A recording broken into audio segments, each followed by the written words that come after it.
Station, Houston, are you ready for the event?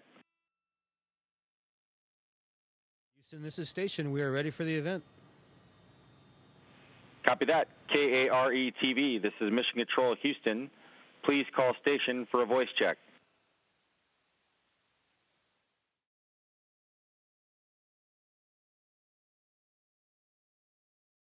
Good stuff, and good morning. Thanks for joining us. Happy Friday. We want you to think about your morning routine right now. Maybe get up, you grab a cup of joe, you turn on sunrise before starting your day. Now, picture how that would change if perhaps you were living up in space.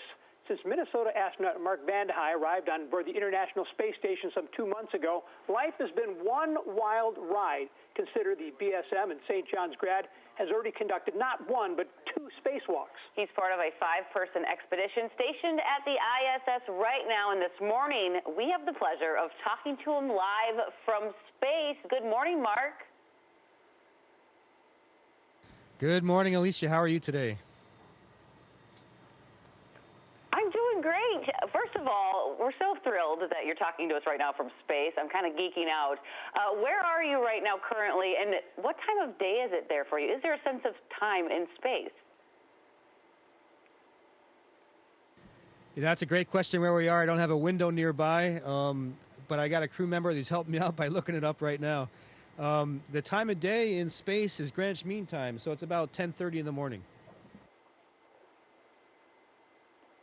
Oh, okay. So not too far off from us. Not bad. You've done 2 spacewalks. Describe what that felt like to be outside of the space station. It's got to be a little nerve-wracking. Quite honestly, yes, it was a little nerve-wracking, especially the first time. The second time, I was much more relaxed. One of my most striking emotions was the sunlight pouring into the airlock where we were waiting to start the spacewalk. When the commander opened the hatch, it was clear that we were getting ready to go outside, kind of like on a wintry, sunny day in Minnesota with all the snow reflecting off of the whiteness. I can't even imagine. We have been so excited to talk to you, and so have our viewers. We asked them what questions they wanted, and Bronwyn wants to know, is astronaut food as bad as they say it is? Well, I would say we all have our favorites and dislikes, so I don't think it's bad. I think it's actually really, really good. Again, there's some things I don't enjoy very much, and there's some things I'm absolutely amazed with. For example, we have shrimp cocktail, a dehydrated version, but once you add the water, it's really, really good. Oh, interesting. Yeah. Well, the kids in Mrs. Boyd's music class at Parker Elementary want to know what music you listen to up in space. Before I answer that question, I wanted to let you know that we're over the southwest United States, and in about 15 minutes we'll be passing over Minnesota. Now, for the type of music, it depends on the situation. Normally, the opportunity I have to listen to music is while I'm running on a treadmill or exercising on a exercise, kind of like a weightlifting machine that uses vacuums for resistance, vacuum suction for resistance. And I tend to listen to very energetic music because of that, because I'm trying to keep myself motivated to keep pushing myself hard. Mark, this is something that you prepared your whole life to do. You're about halfway through your mission, about 2 months in of a 5.5-month mission. What about this has maybe surprised you the most about this experience to this point? A couple things I would say, looking out the window and seeing the blackness of space as opposed to a sunlit Earth, and how thin the atmosphere looks relative to the size of the Earth. It's really striking how fragile and delicate life on Earth seems when you see it from the perspective of 250 miles up.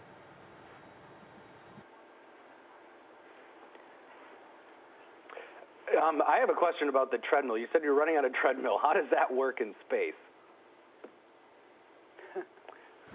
Tim, great question. So the way we do that is we have kind of like it's a harness, kind of like shoulder pads without the plastic.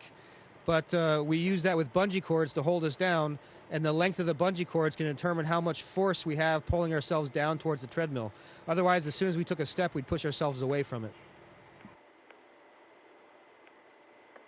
Mark, unfortunately, we have to wrap things up, but on behalf of the staff here at KARE-11, and I think everybody back here in Minnesota, we just want to say safe travels, and we are so, so proud of you, and good luck with the rest of your mission. Thank you very much. Great talking to you today. Okay.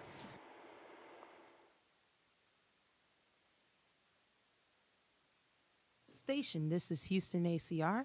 That concludes the KARE-TV portion of the event. Please stand by for a voice check from Fox and Friends. Fox and Friends, this is Mission Control Houston. Please call station for a voice check. Donation for media purposes from the Latino Victory Fund, the group behind the ad. To qualify as an in-kind donation, the candidate or campaign must request or suggest it. And parents of high schoolers in one community, they're outraged this morning over a controversial math problem. Station, this is Fox and Friends. How do you hear me? The time it took for one of the planes to strike the World Trade Fox Center. and Friends, we have you loud and clear. Officials from the Massachusetts school issued an apology, saying they did not mean to disrespect those affected by the tragedy. And one of President Trump's favorite phrases. Okay, we'll be with you in just a moment. Listen to this. Give you a question. Can you stay categorically? You are fake news. I called the fake news the enemy of the people, and they are. That was just fake news by NBC, which gives a lot of fake news. I'll give you 2 seconds to guess the word or the phrase. Fake news. You got it. Collins Dictionary says usage of fake news is up 365% since last year. They define it as false, often sensational information disseminated under the guise of news reporting. Other finalists include echo chamber, Antifa, and fidget spinner. Those are your headlines. You got it over there, guys. You got it on. I credit Pete Heggs for that. All of those terms he uses every single weekend. All the time. All right. Randy, can I have you raise your hand for Fox and Friends? Will you please raise your hand? Here's Janice Dean. Some people would like to call it fake if they don't like the winner. If you get it right. They don't like the winter time. Sometimes we don't get it right. Great. Okay, thank you. Stand by, about 30 seconds away. Is running in the New York City Marathon this weekend. Anybody in the room? No. Okay. We are looking at the potential for some showery weather for New York City on Sunday, but warmer temperatures. Let's take a look at it. Across the Northeast, that rainy weather is coming in on Sunday, but we've got a big winter storm across the Northwest. We're going to see a lot of snow in the highest of elevations. So we're getting the ski season up and running across the Northwest and the Sierra Nevada. This is the first big winter storm for them. So, you know, snow lovers are going to love this forecast. People who don't like the winter aren't going to like the forecast. But we do have winter weather advisories for millions of folks if you live across the West, the Northern Plains as well. And real quick, here is one of the model forecasts. Several feet of snow in the highest of elevations of the rock. Okay, crew, I just want to let you know our third host this morning is Rob O'Neill. He is the man who killed Osama bin Laden. A little wet, but at least it'll be warm, right? Yeah. And one more reminder, daylight saving time. So we get one more. This is the good part of it, right? That's the one more best hour. night of the year for morning television. Right? For Abby, get No one kidding. more hour. All right. We'll take it. Here we go. Stand by. Yeah, your homeland, Montana, is going to wind up with a foot in some spots. It usually does, too. We've had snow in July in Montana. Wow. During the 4th of July parade, I'm pretty sure. I'm pretty sure. I think so. That's not hashtag fake weather, is it? Well, it was some parade, and we have a lot of Irish up there, so we have parades once in a while. Yeah, but when it snows out there, it's so pretty. It's nice. Big sky country. Once you get up there and see Montana, and you don't know why it's the big sky state. It's a big sky. Yeah. All right. Speaking of the big sky, if in the night sky, you can see it. Space, an out-of-this-world mission for the expedition crew. That's right. They are in the International Space Station. You can actually see it from time to time with the naked eye. So let's bring them in. We've got NASA Commander Randy Bresnik and flight engineers Joe Acaba and Mark Vande from the International Space Station. Just a word of caution for the folks at home. There is a 6-second delay between the time we finish a question and the time they answer. So it's going to be a little awkward, but that's the price of talking to space. Commander, let's start with you. Tell us about the mission. What is the mission for your crew on the International Space Station right now? We're up here aboard the International Space Station with partner agencies from Russia, from Japan, Canada, and the European Space Agency. We're up here doing science in the place that we cannot do on Earth. Microgravity, we're doing science experiments on fluids, on combustion. We're growing plants. We're executing stuff that is finding cures for diseases and finding vaccines. So we're doing a lot of stuff every day, and it's been continuously up here for the last 17 years. goodness. Mark, this is the first time you have been to space, to the International Space Station. Was it what you expected it would be like? The mic. Quite honestly, it's a little harder living in space than I expected. At first, it felt like someone's hanging me up by my feet, but now I'm having a lot of fun going around corners and just a sense of being able to do things and move in ways that we could never do on the ground. So, Joe, I have a question. What is your message to the American people from space?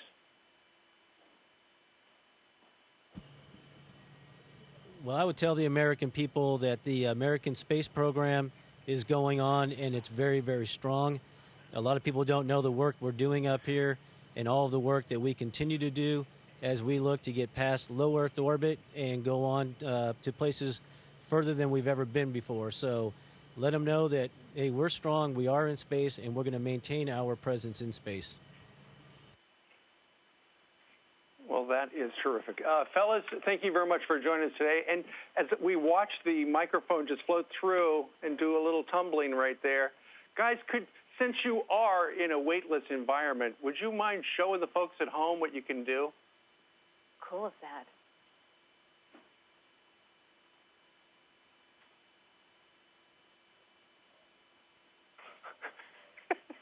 That's just awesome. Yeah, folks at home, don't try that. These are professionals in space. That is awesome. Is that a fidget spinner? That is amazing. That's one of the words of the year. It spins on its own. Look at that. Thank you guys so much. It was so wonderful having you on this morning. What a cool segment. Yeah, that's great. Good luck out there. All right, indeed. Unbelievable. Thank you. Pleasure joining you. Take care.